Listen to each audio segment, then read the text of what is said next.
समाजवाद जो है दो चरणों में बटा। एक समाजवाद जो था वो यूटोपियन समाजवाद और दूसरा था वैज्ञानिक समाजवाद। जो यूटोपियन समाजवाद था वो कार्ल मार्क्स के बारे में हम पढ़ेंगे आगे। तो कार्ल मार्क्स के जन्म से जो पहले का जो समाजवाद था उसको यूटोपियन समाजवाद कहा गया।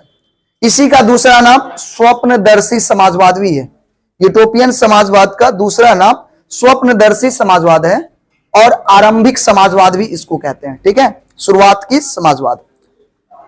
इसमें जो मुख्य विचारक थे समाजवादी लोग थे, याद रखिएगा ऑब्जेक्टिव में एक रहेगा इसमें से। ठीक है, सेंट साइमन, फॉरियर, लुई वाला, रॉबर्ट ओवेन, ये सब जो है ना यूटोपियन समाजवादी थे।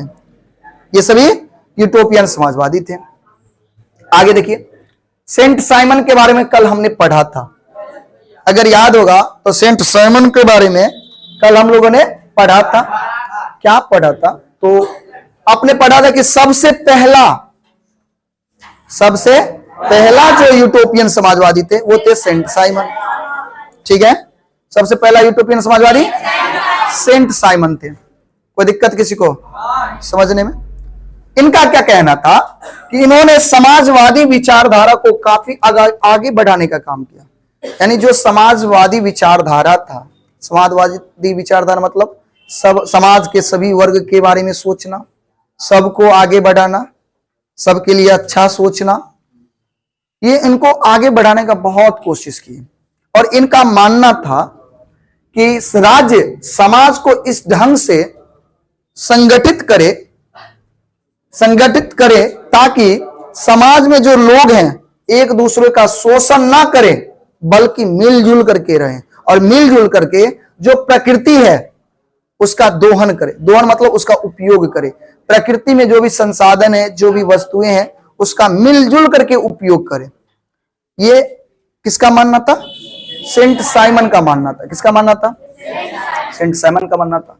इनका मानना यह भी था कि प्रत्येक व्यक्ति को, सेंट साइमन का मानना था, उनका कहना था कि इस समाज में जितने सारे लोग हैं उस सभी व्यक्ति को उनकी क्षमता के अनुसार काम मिले, और क्षमता के अनुसार काम मिले और उस काम के अनुसार उसकी पारिश्रमिक मिले। पारिश्रमिक मतलब उनकी मेहनताना मिले। ये सेंट साइमन का कहना था। ठीक है, तो सेंट साइमन को जान गए। अगर आपको सेंट साइमन के बारे में पूछा जाए तो बता दोगे सेंट साइमन कौन था? ये एक फ्रांसीसी, फ्रांस के रहने वाले थे। कहां के रहने वाले थे? ये सेंट साइमन जो थे ये फ्रांस के रहने वाले, समझ गए? ये फ्रांस के रहने वाले थे। फ्रांस के रहने वाले चलिए, बात समझ में आ गया?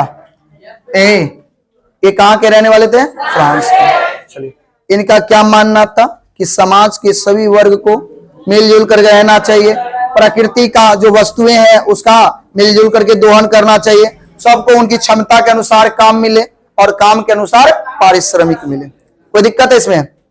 अगला चलिए, अब देखिए क्या सवाल है। एक क्वेश्चन आपसे कई बार पूछेगा, ए लड़की, क्वेश्चन आपसे कई बार एग्जाम में पूछता है 2 नंबर में कि जो फैक्ट्री के मालिक थे वो मजदूरों पर कैसे कैसे अत्याचार करते थे। मजदूरों पर कैसे कैसे अत्याचार करते थे। तो मैं आपको बताना चाहूंगा, देखिए कि फैक्ट्री के मालिकों ने, जो फैक्ट्री के मालिक थे वो मजदूरों के साथ विभिन्न प्रकार के अत्याचार करते थे। भाई कैसा अत्याचार करते थे? तो मजदूरों को मजदूरी कम देते थे, काम ज्यादा देर करवाते, मजदूरी कम देते। नहीं, ये मजदूर जो है इन सबको ज्यादा देर काम करवाते, मजदूरी को क्या करते? कम देते, समय से ज्यादा घंटे काम लेते थे, और मजदूरों के काम करने के लिए स्थिति बिल्कुल अच्छी नहीं थी। एकदम खतरनाक जगह पे उससे काम करवाया जाता था जहां पे उसकी जान जाने की ज्यादा संभावनाएं होती थी। नहीं, दिन रात काम करवाता, मजदूरी ना के बराबर देता। तो ये अत्याचार किया जाता था मकान मालिक कहते हैं, और कारखाना के मालिकों के द्वारा। समझ गए? इस तरह के अत्याचार किए। देखते हो ये लेडीज है बेचारी इतनी मजबूर है कि अपने बच्चे को देख रहे हो पीछे बांध करके बैठी है और ये काम कर रही है। ये अत्याचार नहीं तो क्या है? नहीं, यहाँ पे महिला सबसे काम नहीं, यहाँ पुरुष सब देखते हो बच्चे को कंधे पे लेकर के मजदूरी करने जा रहा है। तो यानी बहुत ज्यादा ही अत्याचार हो रहा था। तो इस अत्याचार के खिलाफ तो कोई आवाज उठाएगा। आवाज उठाने वाले यही समाजवादी लोग थे। हमारे जो सेंट साइमन थे, ये तो औद्योगिक क्रांति, जो उद्योग था, औद्योगिकरण था, मशीनीकरण था, उसका बिल्कुल वो विपक्ष थे। वो औद्योगिकरण को नहीं मानते थे। वो चाहते थे कि औद्योगिकरण ना हो, क्योंकि उद्योग आने से बहना, जहां पे लोग हाथों से काम करते थे, तो हाथों से काम कर रहा था, तो इसका मतलब आदमी ज्यादा चाहिए, मजदूर ज्यादा मिले चाहिए, ज्यादा मजदूर काम करेगा, ज्यादा आदमी को रोजगार मिला। लेकिन अब उसकी जगह पर मशीन आ गया, तो 100 आदमी 10 आदमी की जगह पर तो एक मशीन ही काम करना शुरू कर दिया। तो बताइए, यहां इस तरह से लोग बेरोजगार हो गए बहुत सारे, मशीनीकरण होने के कारण। इसलिए सेंट साइमन मशीनीकरण के क्या थे? खिलाफ थे। वो नहीं चाहते थे कि मशीनीकरण हो। ठीक है, दूसरा समझिए, रॉबर्ट ओवेन, इसके बारे में जानिए। ये इंग्लैंड के रहने वाले थे। कहां के रहने वाले? इंग्लैंड के। रॉबर्ट ओवेन कहां के रहने वाले? इंग्लैंड के। कहता है इंग्लैंड में समाजवाद का जनक, समाजवाद का जनक ब्रिटिश उद्योगपति रॉबर्ट ओवेन को ही कहा जाता है। तो इंग्लैंड में समाजवाद का जनक कौन? कौन? Robert Owen. इसको काहे कहा जाता है भैया? कुछ तो कारण होगा। नहीं तो काहे कहा जाता है, इसके बारे में भी जानते हैं। देखिए, हर एक उद्योगपति जो होता है ना, वो शोषण ही नहीं करता है। हर एक फैक्ट्री का मालिक जो होता है, वो मजदूरों का शोषण नहीं करता है, कुछ का भलाई भी करता है। कुछ ऐसे होते हैं जो भलाई भी करते हैं। पीछे रे अजीत कौन है? हर्षित कुमार क्या कर रहा है? कौन? आके ऐसा पूछेंगे ना, अरे है तुम काय पीछे घूमता है रे? कभी लगा तुम्हारा बुक कहां है? तो तू उससे काय ले रहा है? यही सब कर मारेंगे इस। बताओ कैसे काम कर रहा है? यहाँ शांति से सुनेगा तो सुनता नहीं है। अरे है, चलो आगे चलिए। चलिए, तो देखिए इनका ऐसा मानना था। सुनिए मेरी बात सुनिए। रॉबर्ट ओवेन को कहा जाता है इंग्लैंड के समाजवाद का जनक, यानी ब्रिटेन में, इंग्लैंड यानी ब्रिटेन। ए बुआ, इंग्लैंड में समाजवाद का जनक किसे कहा जाता है? रॉबर्ट ओवेन को। ठीक है, कहता है इनका ऐसा मानना था कि औद्योगिकरण व्यवस्था के फलस्वरूप, जब औद्योगिकरण हुआ, इस व्यवस्था के फलस्वरूप कारखाना का जन्म हुआ। किसका जन्म हुआ? हाँ, और उससे श्रमिक का शोषण किया जा रहा। इस कारखाना के तहत, इस कारखाना का उपयोग करके जो श्रमिक है, जो मजदूर वर्ग है, उसका शोषण कर रहा है। कौन? कारखाना के मालिक। कारखाना के मालिक इनका शोषण कर रहा है। ठीक है, अतः श्रमिकों को शोषण से बचने के लिए, शोषण से बचाने के लिए, श्रमिक को शोषण से बचाने के लिए ये क्या करते हैं? तो स्कॉटलैंड एक जगह है, स्कॉटलैंड के ल्यूनार्क शहर में, स्कॉटलैंड के न्यू लूनार्क शहर में एक कारखाना खोलता है। उस कारखाना का नाम रखता है आदर्श कारखाना। क्या रखता है? ठीक है, और इन्होंने मजदूर के हित में सोचा और अच्छा काम किया। मजदूरों के हित में सोचा और क्या किया? अच्छा काम किया। यही है हमारे रॉबर्ट ओवेन। सुनिएगा मेरे भाई, देखो रॉबर्ट ओवेन के बारे में, लड़की सुनिए रॉबर्ट ओवेन के बारे में। रॉबर्ट ओवेन का कहना था कि ये जो औद्योगिकरण हुआ, जूही, ये जो औद्योगिकरण हुआ, और इस औद्योगिकरण के कारण जिस कारखाना का जन्म हुआ, ये कारखाना श्रमिकों का शोषण कर रहा है, श्रमिकों का शोषण कर रहा है। तो इन्होंने क्या किया? इन्होंने खुद कारखाना खोला। क्योंकि उद्योगपति थे, पैसे थे इनके पास, तो ये खुद एक आदर्श कारखाना का स्थापना करते हैं। कहां पे करते हैं? तो स्कॉटलैंड के न्यू लूनार्क शहर में करते हैं। समझ गए? न्यू लूनार्क शहर में करते हैं। और वो कारखाना कैसा था? देखिए, तो इन्होंने मजदूर के हित में खोला ना ये कारखाना में। अच्छे अच्छे काम क्या किए? तो मजदूरों के मजदूरी को बढ़ा दिए, यानी मजदूर की जो मजदूरी होता था, जहां कम मिल रहा था, ये क्या कर दिए? बढ़ा दिए, ज्यादा देने लगे। काम के घंटे को क्या कर दिए? कम कर दिए। यानी काम की जो घंटे थे उसको कम कर दिए।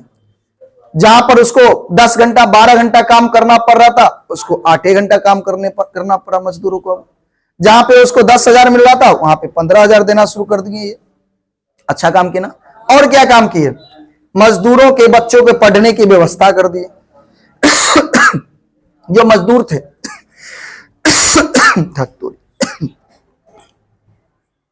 तो जो मजदूर वर्ग थे उनके बच्चे, क्योंकि और सब मालिक तो चाहता था कि उनका बच्चा को भी काम पर लगा दें, लेकिन ये बच्चे को काम पर नहीं लगाए। उनके बच्चों के पढ़ने के लिए पढ़ाई की व्यवस्था कर दी, स्कूल खोल दिए कि मजदूर का बच्चा उसमें जाकर के पढ़ेगा फ्री में। वो भी क्या चीज में? फ्री में। समझ गए? आगे रहने खाने इलाज का भी व्यवस्था कर दी। बताइए और क्या चाहिए मजदूर को? और कुछ चाहिए? पढ़ने के लिए व्यवस्था कर दिया, काम के घंटे को कम कर दिया, पैसा ज्यादा देने लगा, खाने के लिए खाने की व्यवस्था कर दिया, लड़का इलाज का व्यवस्था कर दिया। अब क्या चाहिए? तो मजदूरों के हित में बहुत कुछ सोचा इसने। ठीक है, तो ये थे हमारे रॉबर्ट ओवन, इंग्लैंड के समाजवाद के जनक। चलिए आगे जानिए। चार्ल्स फॉरियर कौन है? चार्ल्स फॉरियर, इसके बारे में जानिए। अगर इनका कहना था अगर कोई व्यक्ति किसी गांव में, किसी कस्बा में या नगर में रहता है तो उसे कोई काम करना चाहिए। ये किसका कहना था? चार्ल्स फॉरियर का कहना था। याद रखिएगा, चार्ल्स फॉरियर का कहना था कि अगर कोई व्यक्ति किसी गांव में रहता है, किसी कस्बा में रहता है, किसी नगर में रहता है तो उसे क्या करना चाहिए? काम करना चाहिए। क्या करना चाहिए? काम। बहुत बढ़िया। अब है लुई वाला। कौन है अगला? लुई वाला। इनका कहना था कि आर्थिक सुधार से पहले राजनीतिक सुधार आवश्यक है। ये कथन सब याद रखिएगा, ऑब्जेक्टिव में पूछता है किसने कहा था आर्थिक सुधार से पहले राजनीतिक सुधार आवश्यक है? लुई वाला ने कहा था। किसने कहा था? कोई दिक्कत? चलिए अब देखिए, समाजवाद खत्म, समाजवाद नामक टॉपिक खत्म। अब आता है साम्यवाद। अब क्या आता है? साम्यवाद। ये क्या होता है? देखिए, वैसी अर्थव्यवस्था, ये व्यवस्था यहां पे सही कर लीजिएगा, व्यवस्था नहीं, वैसी अर्थव्यवस्था जिसमें समाज के सभी लोगों का समान रूप से अधिकार होता। समाजवाद और साम्यवाद में कोई अंतर नहीं, दोनों एक ही है। यानी समाज के लोगों का ही भलाई होता है, इसमें समाज के हित के बारे में ही सोचा जाता है। समझ गए? हर एक वर्ग के लिए समान रूप से सोचा जाता है, सबका विकास किया जाता है। तो वैसी अर्थव्यवस्था जिसमें समाज के सभी लोगों का समान रूप से अधिकार होता है उसे क्या कहते हैं? साम्यवाद। उसे क्या कहते हैं? साम्यवाद। और साम्यवाद का देन किसका है? कार्ल मार्क्स और फ्रेडरिक एंगल्स। ठीक है, साम्यवाद का देन किसे कहा जाता है? और फ्रेडरिक, यानी साम्यवाद का जो देन है वो किसका देन है? कार्ल मार्क्स और फ्रेडरिक एंगल्स का देन है। कोई दिक्कत? चलिए आगे जानिए, कार्ल मार्क्स के बारे में जानिए।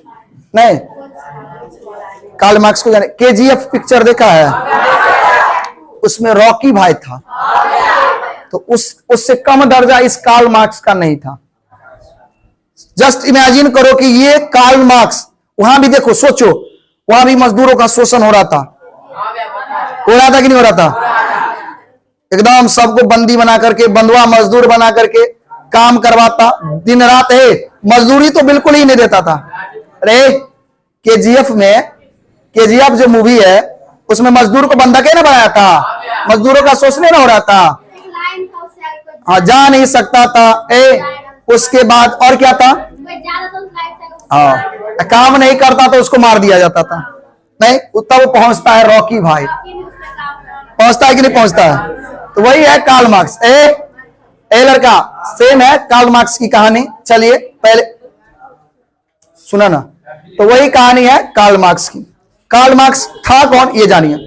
कार्ल मार्क्स का जो जन्म है वह 5 मई 1818 में 5 मई 1818 में जर्मनी के राइन प्रांत ट्रियर नगर में एक यहूदी परिवार में हुआ था। यानी ये यहूदी धर्म को मानने वाले परिवार में इसका जन्म हुआ था। कार्ल मार्क्स का कब हुआ था? 5 मई 1898। कहां पे? जर्मनी के राइन प्रांत में। जर्मनी के राइन प्रांत में एक नगर था जिसका नाम क्या था? ट्रियर नगर। उस नगर में एक यहूदी परिवार में हुआ था। इनके पिता का नाम था हेनरिक मार्क्स। पिता का नाम क्या था? जो पेशे से क्या थे? वकील थे। समझ रहे हो? एक बार और सुनो। कार्ल मार्क्स का जन्म, वेरी गुड, कार्ल मार्क्स का जन्म, इनके पिता का नाम हेनरिक मार्क्स, जो पेशे से क्या थे? वकील थे। कहता इन्होंने बाद में ईसाई धर्म को ग्रहण कर लिया, यानी बाद में जाकर के ये ईसाई धर्म को अपना लेते हैं। उसको ज्यादा उसमें लगाव हो जाता है, अच्छा लगने लगता है। नहीं, ऐसा नहीं है। देखिए धर्म लड़का, धर्म के लिए बहुत जगह, अब तो कुछ देश में अक्सर देशों में स्वतंत्र रहती है कि आप किसी धर्म को अपना लीजिए। कुछ ऐसे देश हैं जो धर्म निरपेक्ष नहीं है, जैसे पाकिस्तान, और बहुत सारे कुछ हैं जिसमें आप अन्य धर्म को अपना नहीं सकते। नहीं तो अक्सर देश जो होता है वो धर्म निरपेक्ष होता है, आप किसी भी धर्म को क्या कर सकते हैं? अपना सकते हैं। तो इसको ये शुरू में तो यहूदी से था, यहूदी परिवार में से था, लेकिन बाद में जाकर के ये किस धर्म को अपनाता है? ईसाई धर्म को ग्रहण करता है। और इसकी जो शिक्षा होती है, लड़का, इसकी जो पढ़ाई लिखाई होती है 1836 में बोन और बर्लिन विश्वविद्यालय से ये शिक्षा ग्रहण करते हैं। बोन और बर्लिन विश्वविद्यालय से ये पढ़ाई लिखाई करते हैं। और यह मॉन्टेस्क्यू और हीगेल के विचार से क्या था? प्रभावित। अब हीगेल कौन था? तो दार्शनिक था। मॉन्टेस्क्यू क्या था? तो दार्शनिक था। तो उनके विचारों से कार्ल मार्क्स क्या था? प्रभावित था। ये देखिए इसका कारनामा सुनिए। 1843 में 1843 में इसका एक बचपन का मित्र रहती है, दोस्तिनी, जेनी, ओकरे संगे विवाह कर लेती है। 1843 ईस्वी में कार्ल मार्क्स अपने बचपन की दोस्त जेनी से क्या करती है? विवाह करती है। और दुर्भाग्य देखो, 1843 में ये विवाह करता है, 1844 में घर छोड़ के चल देता है, रवाना हो जाता है। और घर छोड़ दिया और पेरिस में जाकर के फ्रेडरिक एंगल्स से इसकी मुलाकात होती है। कार्ल मार्क्स की मुलाकात किससे होती है? फ्रेडरिक एंगल्स से। कब होती है? 1844 में। कहां पे होता है? पेरिस में। कहां पे होता है? पेरिस में। ठीक है। और मुलाकात होती है, उनसे मिलते हैं, उनके बातों से आपस में बातचीत होता है, उनके बातों से प्रभावित होते हैं। और प्रभावित होकर के 1848 में साम्यवादी घोषणा पत्र निकाला, जिसको कम्युनिस्ट मैनिफेस्टो कहते हैं, वो प्रकाशित करते हैं। ठीक है। उसके बाद इन्हें आधुनिक समाजवाद का जनक कहा जाने लगा, यानी कार्ल मार्क्स को आधुनिक समाजवाद का जनक कहा जाता है। कार्ल मार्क्स को आधुनिक समाजवाद का जनक कहा जाता है। कोई दिक्कत? आपसे पूछेगा कि बताइए आधुनिक समाजवाद का जनक किसे कहा जाता है? कार्ल मार्क्स को। अच्छा, अब ब्रिटेन में समाजवाद का जनक किसे कहा जाएगा? रॉबर्ट ओवेन को। रॉबर्ट? अच्छा, सबसे पहला यूटोपियन समाजवादी कौन? Saint Simon. बताइए, दिक्कत है किसी को? समझ में आ गया सबको? चलिए मेरे भाई आगे समझो। 1867 में एक किताब लिखते हैं ये, जिसका नाम है दास कैपिटल। क्या नाम है? और इस दास कैपिटल को समाजवादियों का बाइबल कहा जाता था। समाजवादियों का? अच्छा, तो समाजवादियों का बाइबल किसे कहा जाता था? Das Kapital. अच्छा, दास कैपिटल किसने लिखा? Karl Marx. किसने लिखा? कब लिखा गया? 1867। ठीक है। और 1883 ईस्वी में जब ये 65 वर्ष की आयु में थे तो इनका निधन हो जाता है। इनका क्या होता है? निधन हो जाता है। बात समझ गए? कोई दिक्कत? कार्ल मार्क्स को समझ गए? एक बात बताओ, फिर से बताओ हमको, आधुनिक समाजवाद का जनक? आधुनिक समाजवाद का जनक कार्ल मार्क्स का जन्म कब हुआ? 5 मई 1818 में। किस परिवार में? यहूदी परिवार में। अच्छा बताइए, इसके पिता का नाम क्या था? अच्छा, वो पेशे से क्या थे? वकील थे। अच्छा, बाद में जाकर ये इसने किस धर्म को अपनाया? ईसाई धर्म को अपनाया। अच्छा, विद्या ग्रहण कहां से?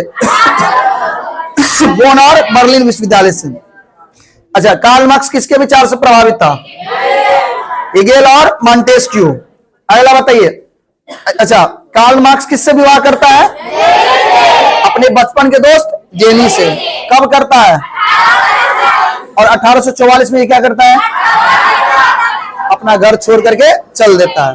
अच्छा, साम्यवादी घोषणा पत्र सुनोगे? साम्यवादी घोषणा पत्र कब लागू किया? 1848 में निकाला। अच्छा, आधुनिक समाजवाद का जनक दास कैपिटल किसने लिखा है? अच्छा, समाजवादियों का बाइबल किसे कहा जाता है? दास कैपिटल को। कोई दिक्कत? अच्छा, और कार्ल मार्क्स की मृत्यु कब होती है?